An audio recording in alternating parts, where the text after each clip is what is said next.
Hi மக்களே, பாருங்கள் நம்ம தோட்டத்து மல்லிகைப்பூ பார்த்தீங்களா? அங்கே பாருங்கள், அப்படியே லட்டு மாதிரி இருக்குது பாருங்கள். ஒரு பூவில் கூட ஒரு பூச்சி இருக்காது, எதுவுமே இருக்காது.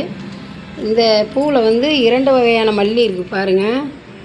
ஒன்று இதுமாரி குண்டாக வர்ற மல்லி பாருங்கள், இந்த மாதிரி குண்டாக வரும். அடுத்தது வந்து இது மாதிரி கூர்மையாக வரும் பாருங்கள். தெரியுதுங்களா?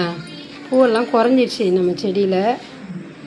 இப்போ அடுத்தது கொஞ்சம் நாள் கழித்து தான் சங்கு வைக்கும், தளிர் எடுத்து தான் வைக்கும். ஒரு 4 முழம் 5 முழம் பூத்துது. இப்போ இது மேக்ஸிமம் இன்றைக்கி குறைஞ்சது 1 முழம் பூ வரும் மக்களே. சரிங்களா? நிறைய பேர் என்கிட்ட இந்த பதிவு எதுக்கு போடுறேன்னா, நிறைய பேர் என்கிட்ட கேட்டது, இதை பாருங்கள், நான் கையில் எடுக்கிறேன் பாருங்கள், குண்டு குண்டு மல்லி.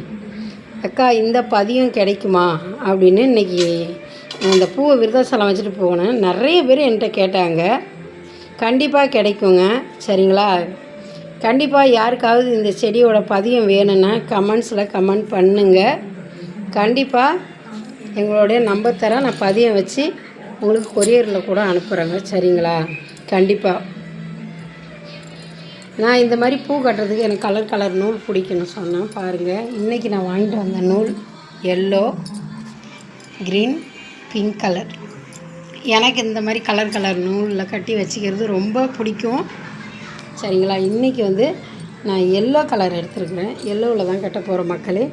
கண்டிப்பாக இந்த பூவை வச்சு நாளைக்கு ஒரு வீடியோ எடுக்கிறேன். பாருங்கள், எல்லோ கலரில் கட்டினது எப்படி இருக்குதுன்னு பாருங்கள். சரிங்களா? கண்டிப்பாக யாருக்காவது இந்த செடியோட பதியம் வேணும்னா கண்டிப்பாக கமெண்ட்ஸில் போடுங்க. கண்டிப்பாக உங்களுக்காக பதியம் வச்சு கொரியரில் அனுப்புகிறேங்க. சரிங்களா? கண்டிப்பாக வேணும்னா போடுங்க. நிறைய பேர் என்னை கேட்டிங்க, அந்த ஒரு காரணத்தால் கேட்குறேன். பாருங்கள், அழகாக இருக்குங்க, அவ்வளோ வாசனைங்க. அவ்வளோதான் மக்களே.